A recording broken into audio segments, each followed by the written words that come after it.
आप देख रहे हैं इंडिया न्यूज 16, जहां जाए सच के साथ।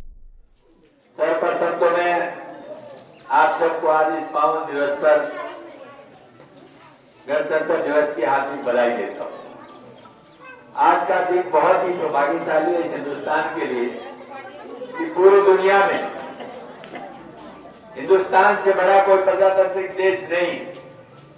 अमेरिका चाहे हमसे पहले प्रजातंत्र में आया, लेकिन जो जड़ें प्रजातंत्र की हिंदुस्तान में आज हैं, वो पूरे दुनिया के लिए एक इतिहास है। जितनी बड़ी जनसंख्या उतनी मजबूत नींव। ये वाक्य में हम सब के लिए बड़े गौरव और गर्व की बात है। इसलिए आप सब लोग इस बात को ध्यान करें कि आज का दिन क्यों महत्वपूर्ण है। इसलिए महत्वपूर्ण है कि सन 1947 15 अगस्त को हमने आजादी हासिल की, लेकिन अंग्रेजों से आजादी हासिल करने के बाद इस देश को चलाया कैसे जाए, इसके लिए डॉक्टर भीमराव अंबेडकर जी के चेयरमैनशिप में एक संविधान सभा का आयोजन किया गया और उस संविधान सभा ने 2 साल 11 महीने और 18 दिन लगातार उस पर विचार करके, आपस में राय करके, बड़े अच्छे सुझाव लेकर के फिर संविधान की रचना की। और उस संविधान ने इस दुनिया के अंदर कहा कि भारतवर्ष आज से सॉवरेन, सोशलिस्ट और डेमोक्रेटिक कंट्री, जो पूरी दुनिया में सेकुलर स्टेट के नाम से जाना जाएगा, यानी धर्मनिरपेक्षता के नाम से जाना जाएगा, ऐसा प्रजातंत्र है। उस प्रजातंत्र को लागू फिर हमने 26 जनवरी 1950 में किया और आज वो सौभाग्यशाली दिन है। आज के ही 26 जनवरी के दिन पे उस दिन को लागू किया है।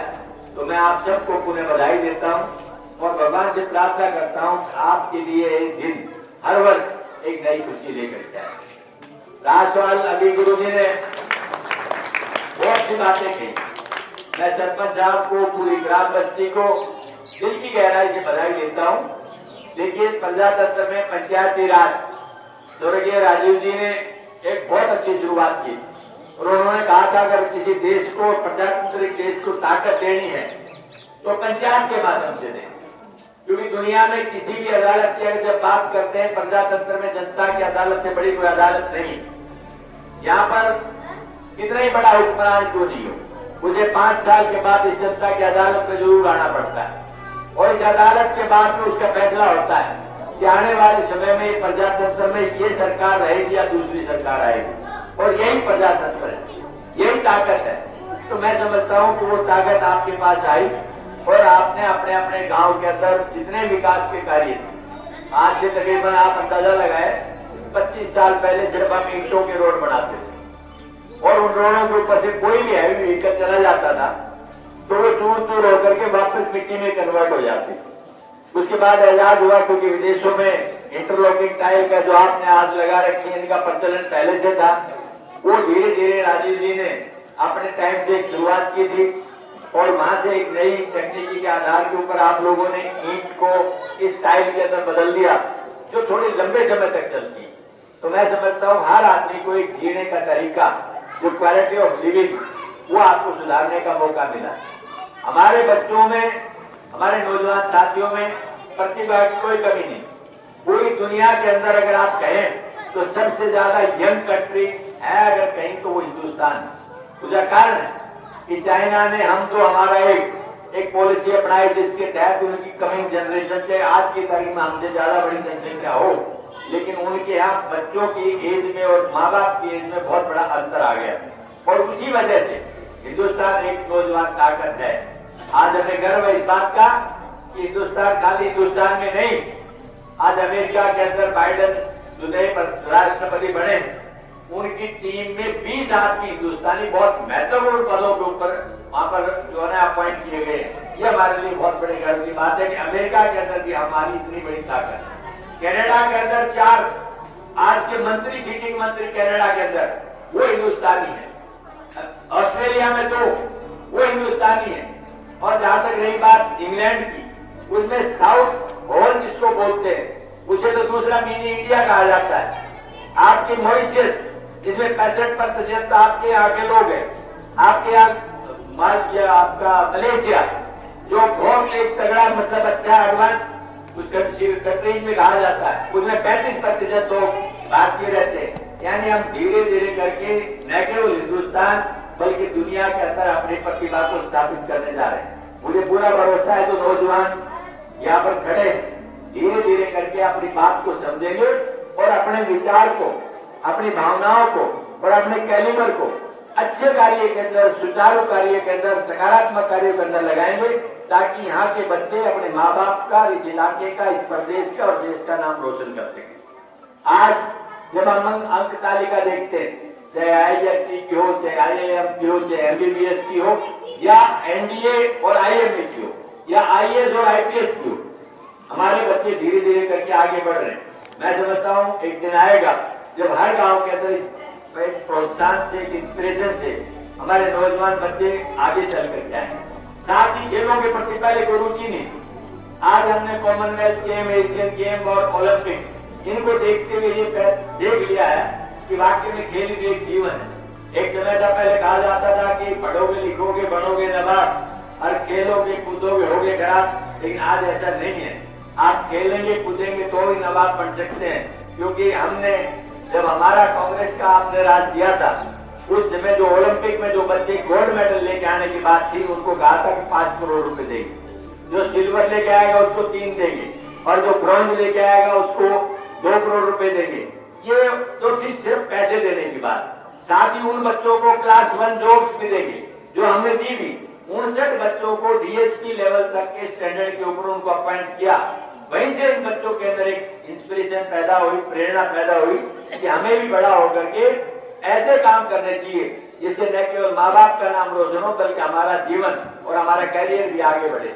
तो भाई मैं नौजवानों से कहना चाहता हूँ कि अपनी ऊर्जा को, अपनी एनर्जी को बहुत पॉजिटिव सेंस के अंदर लेकर के आप आगे लगाएं और जो गांव बस्ती में जो आज से आपकी चुनी हुई पंचायत है उसने जो फैसले लिए वो आप सब लोगों की तरक्की और विकास के लिए हैं। मैं इतना कह सकता हूँ और मैं अपने आप को ऋणी मानता हूँ गांव बस्ती का कि आपने वैसे हमेशा प्यार दिया है और अब पिछली बार जो प्यार दिया वो तो वाकई में अविस्मरणीय है, जिसको कभी मैं भुला नहीं सकता। पूरी ग्राम बस्ती का मैं धन्यवाद करता हूँ कि जिस उत्साह से, हिम्मत से आपने मदद की है। लेकिन साथ ही मैं ये कहना चाहता हूँ कि सरकार नहीं आई, अगर सरकार होती तो शायद कुछ और बात होती, लेकिन फिर भी मैं आपको विश्वास देना चाहता हूँ कि बिना सरकार के भी लड़ना जानते हैं और हम लड़ेंगे, क्योंकि आपकी जो हिम्मत और हौसला है। अभी तो मेरे सामने प्रस्ताव इन्होंने रखा है, उस प्रस्ताव पर चर्चा करूं उससे पहले मैं एक बात भाई संजय भाई मास्टर जी ने जिक्र किया कि कई दिन से 2 मसलों को करवाते चल रहे। एक मसला तो है कि आपके जिला हेडक्वार्टर का नाम बदला जा रहा है। उस पर मैंने एक बात के लिए कहा सदन के दौरान, एक बार नहीं 2 बार। एक दिन तो वहां पर प्रस्ताव आ गया कि यहाँ पर एक जो सफाई कर्मचारी एक छोटी से वाहन का प्रयोग कर रहे थे और उस पर उन्होंने लिख दिया जिला नारनौल। तो बहुत से लोगों ने उसका फोटोग्राफ खींच के व्हाट्सएप करके आपका वायरल कर दिया। मेरे से बहुत सारे लोगों ने प्रश्न किया कि यार नेताजी आप तो कह रहे जिले का नाम नहीं बदला जाएगा, ये देखिए आप इस पर जिला नारनौल लिखा हुआ है। मुझे भी बड़ी हैरानी हुई ये बात देख के। मैंने तुरंत प्रभाव से DC साहब से बात की, CM साहब से बात की। मैंने कहा मुझे ये बताइए कि आप करना क्या चाहते हैं, अगर आप बदलना चाहते तो बताएं, उसके बाद हम सोचेंगे हमें क्या करना है। और बदलना नहीं चाहते तो ये किस तरह की हरकत है। उन्होंने कहा ये गलती से किसी अधिकारी ने कर दिया, ऐसी कोई हमारी मंशा नहीं है। और अगले ही दिन किसी ने मुझे कहा कि हमने उसको बदल दिया है, अब ये जिला हेडक्वार्टर नारनौल न होकर के जिला हेडक्वार्टर महेंद्रगढ़ का महेंद्रगढ़ ही रहेगा जब तक कि अलग दूसरा जिला आपका नहीं बनेगा। वही बात ये जिला बनाने की बात। बहुत से भाई मेरे साथी वकील आज भी संघर्ष में आंदोलन में है। मेरी शुभकामनाएं, मेरा हमेशा ताकत, मेरी मदद उन भाइयों के साथ है। मैं लेकिन कहना चाहता हूँ कि किसी भी चीज को करने से पहले आपने यहाँ पर बहुत बधाई देना चाहता हूँ। बहुत सुंदर एक विकास सार्वजनिक, मैं समझता हूँ पूरे महेंद्रगढ़ उसमें असेंबली में तो है नहीं जैसा कि आपने बनाया, उसके लिए आप बधाई के पात्र। लेकिन इसके लिए मैं बताना चाहूंगा कि पहले आपने पिलर लगाए, उसके ऊपर शेड लगाया, पहले जमीन में आपने उसके फाउंडेशन रखी है और फिर इसके ऊपर ये स्ट्रक्चर खड़ा किया है। ठीक इसी तरह से बहुत से भाई कहने लगे जब हुड्डा साहब थे आप चाहते तो जिला बढ़ जाता। मैंने एक बात कही उनसे, बिल्कुल सत्य आपकी बात कि हुड्डा साहब का एक विशेष लगाव अपने से रहा, मैं समझता हूँ, लेकिन उस समय ये परिस्थितियां नहीं थी। लेकिन धीरे धीरे हमने एक बात दिमाग में बैठाई कि हम जिले की मांग करेंगे तो जिले का संरचना और पहले से संरचना के लिए उसका फाउंडेशन होना चाहिए। और फाउंडेशन क्या है कि हर जिले को जब बनाया जाता है तो कहा जाता है पॉपुलेशन कितनी है, फिर कहा जाता है सब डिवीजन कितने हैं, फिर कहा जाता है तहसील कितनी है, फिर कहा जाता है सब तहसील कितनी है, फिर पूछा जाता है ब्लॉक कितने हैं। और जब इतने ब्लॉक, इतनी पॉपुलेशन, इतनी तहसील, इतने सब डिवीजन है तो सोचा जाता है क्यों, क्योंकि महेंद्रगढ़ जो है जब ज्वाइंट पंजाब था उससे हम अलग हो गया, हरियाणा बना था, तो 7 जिले थे पूरे हरियाणा के अंदर, 7 में से महेंद्रगढ़ एक था। और उस महेंद्रगढ़ की पॉपुलेशन और ब्लॉक और सब डिवीजन और तहसील बढ़ते चले गए और हमारे में से काट करके एक रेवाड़ी बना दिया और एक रेवाड़ी की जगह दूसरी जगह तीसरा नागौर बना दिया गया। हमने कहा कि जब तक हम ये पैदा नहीं करेंगे तब तक इस जगह को पूरा नहीं कर सकेंगे, क्योंकि आज हमने डिक्लेयर भी करा दिया तो चीफ मिनिस्टर ने कहा कि मेरे दूसरी जगह लोग कपड़े फाड़ देंगे कि तेने महेंद्रगढ़ को तो जाके नया जिला बना दिया और भाई हांसी, गुहाना और असम जो तीनों डिजर्व करते हैं उनको आपने अभी तक कुछ नहीं दिया। नहीं, नया जिला नागौर की बात कर रहा हूँ, नए जिले नागौर की बात। तो तब उन्होंने कहा कि आप पहले इंफ्रास्ट्रक्चर बढ़ाओ।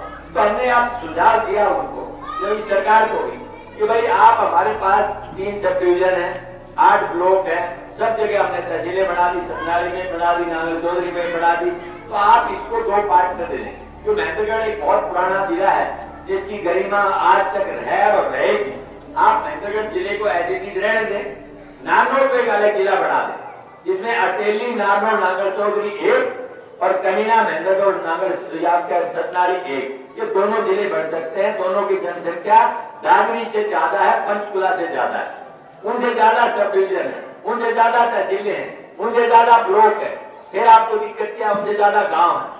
तो मैं समझता हूं जब कभी समय आएगा, हम इसी बात पर अड़े हुए हैं कि आने वाले समय में महेंद्रगढ़ तो जिला रहेगा, लेकिन नया जिला अगर बनाना चाहते हैं आप तो नागौर को नया जिला बना दे, हमें कोई आपत्ति नहीं इस बात के लिए, ये बात मैं क्लियर करना चाहता हूँ।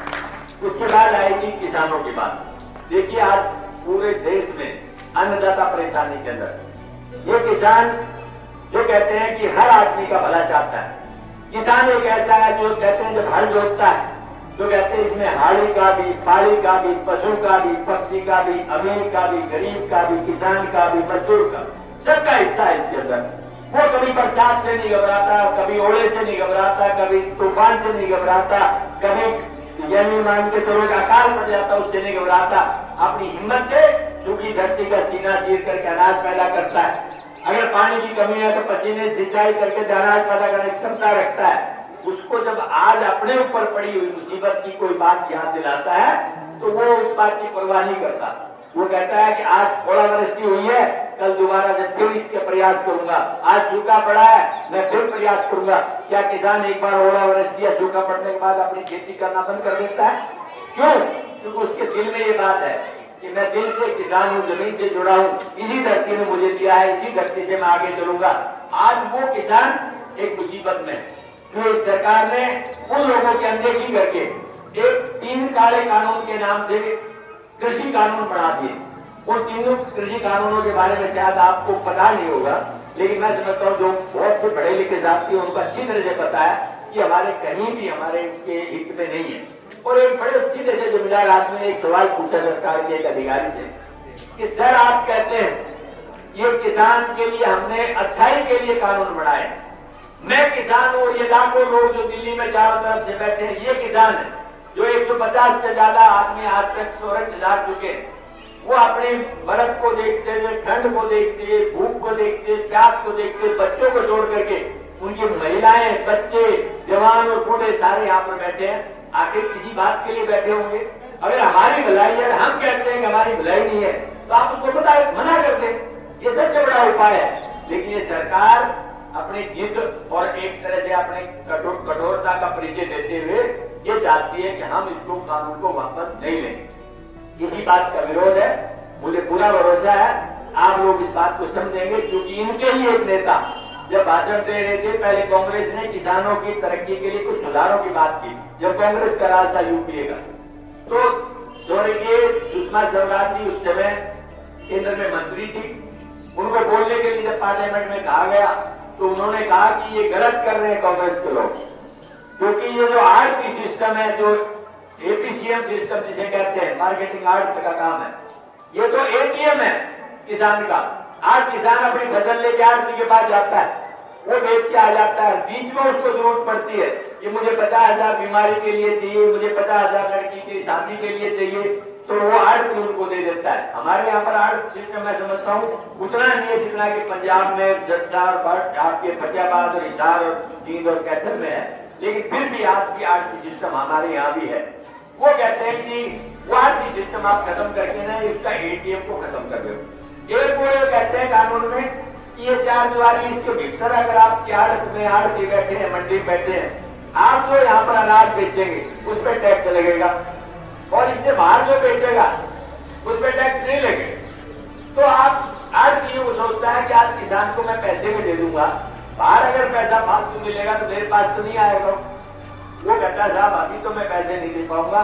उस किसान का पूछिए, बैंक पैसा नहीं देना चाहता, आरती से वो ले नहीं सकता, उसकी परिस्थितियां क्या होंगी, ये सरकार मानने के लिए तैयार नहीं।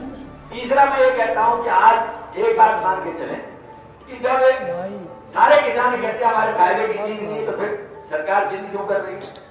पहले ये होता था कि जो 1000 क्विंटल से फालतू जमीन का जिसकी पैदावार है उससे फालतू कोई होल्डिंग करेगा, जमाखोरी करेगा तो उसके खिलाफ कार्रवाई होगी।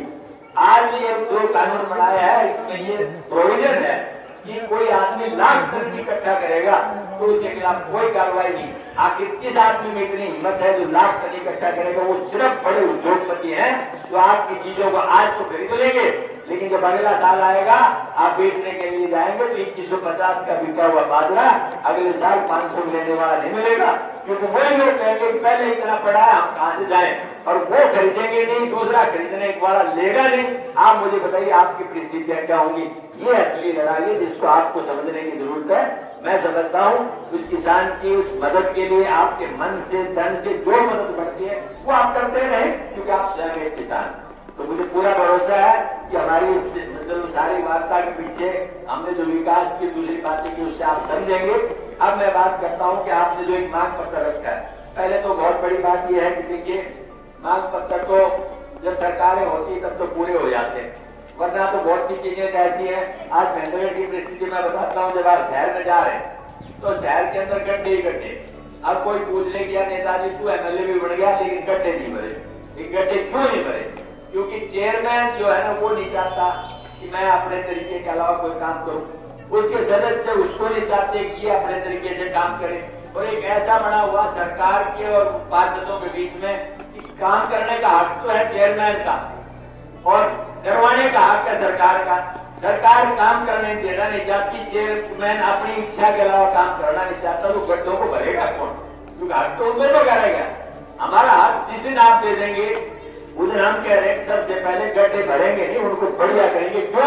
अपने टाइम के करोड़ों रुपए वहां पर आज भी छोड़े हुए हैं, जो किसी का ब्याज बढ़ करके 50 करोड़ रुपए के आसपास हो गए। ये तो है उस सरकार की। जहां तक सवाल है इस रोड का, ये रोड भी मैं बताता हूँ आप, ये रोड कांग्रेस के टाइम पे हमने आपकी एक इंच जमीन का जो एक्वायर की थी उसका पैसा हमने दे दिया। ये दिया हुआ पैसा है। इस पैसे से एक भी आदमी मुझे बता दे जिन्होंने कहते मुआवजे का पैसा नहीं मिला, फिर सरकार क्यों नहीं बनाना चाहती? विधानसभा में एक बार नहीं 2 बार इसको हमने जिक्र किया है कि भाई आप इसको बढ़ाएं। माननीय मुख्यमंत्री ने सदन के अंदर आश्वासन दिया है कि भाई हम इसको बढ़ाएंगे, या तो वो स्टेट हाईवे रहेगा या नेशनल हाईवे। मैंने कहा जी नेशनल हाईवे पहले था 148B, उसको आपने घटा करके स्टेट हाईवे बना दिया। स्टेट हाईवे से नेशनल हाईवे बनते देखा, लेकिन नेशनल हाईवे से स्टेट हाईवे डिमोट होता पहली बार देख रहे। फिर हमने कहा कि आपको करना क्या है, जमीन आपने ले ली, आपको सिर्फ टेंडर इनवाइट करना है। जो टेंडर लेगा वो टोल बना करके पहले पैसे लगा के आपसे रोड बना देगा। लेकिन वो कहते हैं नहीं, आज की हालात इतने बुरे हैं कितना समय लगता है। आप इन गाँव के देख ले, शहर के देख ले, कितनी धूल उड़ती है। वो लोग आधे टीबी के मरीज हो चुके हैं, कम से कम 20 मौतें पिछले 20 महीने इसमें 15 महीने के अंदर हो चुकी हैं। रोज एक्सीडेंट होते हैं, कितना डीजल जलता है, कितनी गाड़ियां टूटती हैं। ये मेरा या आपका नुकसान नहीं है, ये राष्ट्रीय नुकसान है। मैंने सरकार से पहले भी कहा, आज फिर मांग करता हूँ कि फिर वक्त आएगा, अच्छा सरकार को शायद सद्बुद्धि आएगी कि आपकी इस रोड को फोर लेन किया जाएगा। ये आपके रोड की परिस्थितियां हैं। तो जब सरकार की कथनी और करने में अंतर हो तो तब परिस्थितियां आपके सामने आ जाती है। अगर ये नहीं होंगी तो कोई दिक्कत नहीं। तो मैं समझता हूँ आने वाले समय में मुख्यमंत्री ने भी आश्वासन दिया है कि हम इसको पूरा करेंगे। अब रही बात नौजवानों, देखिए केंद्रीय विश्वविद्यालय एक इतनी बड़ी संस्था आपको दी, जो पूरे हिंदुस्तान में 16 विश्वविद्यालय बने, उनमें से एक आपका है जो सबसे पहले चालू हुआ। सबसे पहले जमीन दी, सबसे पहले बिल्डिंग बनी, सबसे पहले उनकी क्लासें लगती। आज तकरीबन 3,500-4,000 बच्चे उसके अंदर हो चुके हैं। टोटल 22,000 बच्चों का कैंपस है, जिसमें मेडिकल कॉलेज भी है, सेंट्रल स्कूल भी है। जितनी ये सारी चीजें हो जाएंगी उस दिन आप सोच के देख रहे हैं एक नया महेंद्रगढ़ आपका स्टैब्लिश हो जाएगा। हमारे बच्चों का भविष्य जो है इधर उधर जाने के बजाय वहीं से ऊपर चल के चला जाएगा। लेकिन साथ में क्या है, जब बच्चे पढ़ गए, ये नौजवान बच्चे पढ़े हुए, सरकार सबको नौकरी नहीं दे सकती। मैं नहीं कह दूंगा मैं सबको नौकरी दिला दूंगा, मैं झूठ बोलता हूँ। लेकिन सबको जब नौकरी नहीं देंगे तो हमारे बच्चों में कैलिबर है कि वो अपने दूसरे रास्ते ढूंढेगा। वो दूसरे रास्ते ढूंढने के लिए क्या जरूरत पड़ती है, औद्योगिक विकास। हमने एक प्रोविजन किया था कि हम खुदाना के अंदर एक IMT बनाएंगे। IMT होता है इंडस्ट्रियल मॉडल टाउनशिप। IMT के अंदर तकरीबन यानी 1500 एकड़ के आसपास जमीन होती है, तो ही उसको IMT डेवलप किया जाता है। इन्होंने उसको तोड़ करके IE बना दिया। जब सीएम साहब आए थे, IE क्या है कि 50 एकड़ से लेकर के और 150 एकड़ तक कोई चीज बनानी हो तो वो छोटे छोटे उद्योग लगाने वाले काम है। यानी ऊपर से उठा के फिर नीचे टिका दिया। ऐसे ही आपके रोड को टिका दिया, हाईवे से स्टेट हाईवे के ऊपर टिका दिया। स्टेट हाईवे को नहीं बनाएंगे। इसकी गड्ढे भरने के लिए 4.5 करोड़ रुपए की एक एस्टिमेट गया था, जो मैंने 3 बार अधिकारियों से बात की। सिर्फ 4.5 करोड़ रुपए आज तक उन्होंने सैंक्शन नहीं किए। ये सरकार की मंशा बताते इस क्षेत्र के विकास के लिए कुछ काम नहीं करना चाहते। आप सौभाग्यशाली हैं कि जितने काम अपने आपने किए हैं उनके लिए आपको बधाई। साथ में मैं ये प्रयास करता हूँ, 2, 3, 4, 5 मुख्यमंत्री महोदय ने घोषित कर रखे कार्यक्रम, मुझे एक तो उसकी कापी अवेलेबल करा दी जाए कि भाई ये मुख्यमंत्री की घोषणा में, ताकि मैं जब सदन चलेगा तो माननीय मुख्यमंत्री से सवाल उठा सकूं। ये मुख्यमंत्री महोदय आपने इस बात की घोषणा की थी, आपकी घोषणा के अंदर ये सब्जेक्ट आपके इन्वॉल्व हैं, तो अब उनसे पूछा जा सके भाई इसके अंदर प्रोग्रेस क्या है, ये होंगे या नहीं होंगे। लेकिन इसका एक लेटर डीसी के यहाँ से मिलता है, सीएम अनाउंसमेंट का।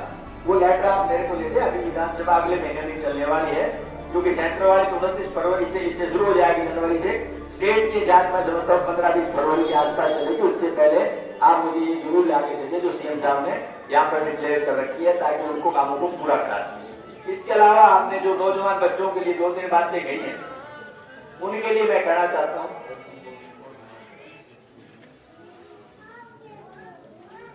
इस ट्रैक पे अंदाजन कितना खर्च होगा भैया, हम बताओ कुछ है आइडिया?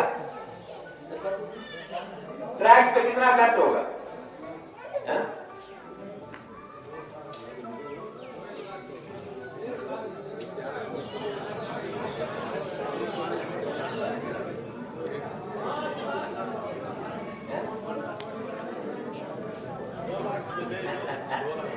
भाई अभी ये क्या हुआ है, ट्रैक के लिए ना तकरीबन 2-1 लाख रुपए में आपका ट्रैक बन जाएगा, ठीक है। तो ये 2 लाख रुपए वाली अरेंजमेंट में किसी से भी हाथ जोड़ो, मैंने क्या होगा, मैं आपका 2 लाख रुपए का ट्रैक जो है ना, इसके लिए काम न करवाऊंगा, किसी से बात करो थे, क्योंकि हमारा अपना कोटा था, वो भी सारा कोटा खत्म कर दिया। ऊपर से जो है कोरोना के चक्कर के अंदर जो एमपी का लैंड होता था, वो भी मैं समझता हूँ खत्म हो चुका है। तो अब तो कहीं लेफ्ट और राइट में बचे हुए पैसे हैं, उनमें से लेकर के आपकी इसके लिए किया जाएगा। मैं विश्वास दिलाता हूँ कि कहीं ना कहीं से पैसे लेके आपके ट्रैक के लिए काम करेंगे। एक आपने एक लाइब्रेरी की बात कही है, चौहान लाइब्रेरी, तो देखो भाई और कोई बात नहीं है, तो मैं सरकार की बजाय चौहान लाइब्रेरी के लिए मैं 21,000 रुपए मेरी तरफ से दे रहा हूँ कि उसकी किताबें लेकर के आप चौहान लाइब्रेरी में आपकी एक ऐसी अमाउंट है जो आने वाले समय में बच्चों के उज्जवल भविष्य के लिए है। अगर कुछ भी पढ़ेंगे वो तो उनमें से अच्छी किताबें खरीदें और वो बच्चे इसके अंदर देखें तो 21,000 रुपए की मैं अपनी तरफ से आपके चेक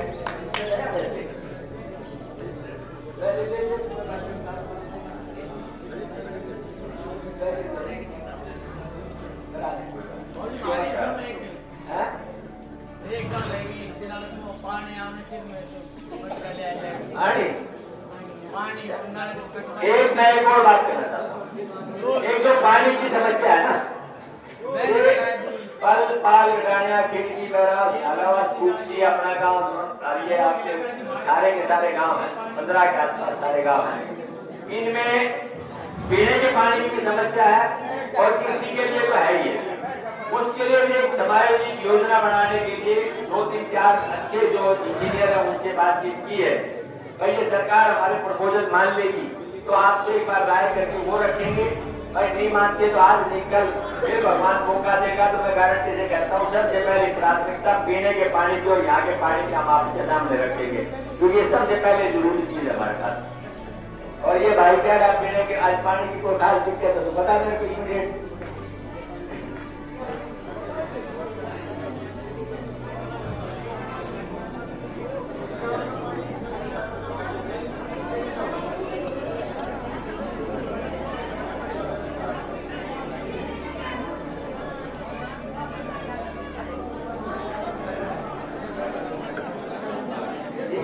बाकी भी जो मांग पत्र इन्होंने क्या मैं ले लेता हूँ। जहाँ जहाँ कोई व्यवस्था बैठ पाएगी ना उसमें हम पूरी कोशिश करेंगे। इसके लिए इन शब्दों के साथ पूरी ग्राम बस्ती ने जो मान सम्मान की पगड़ी दी है।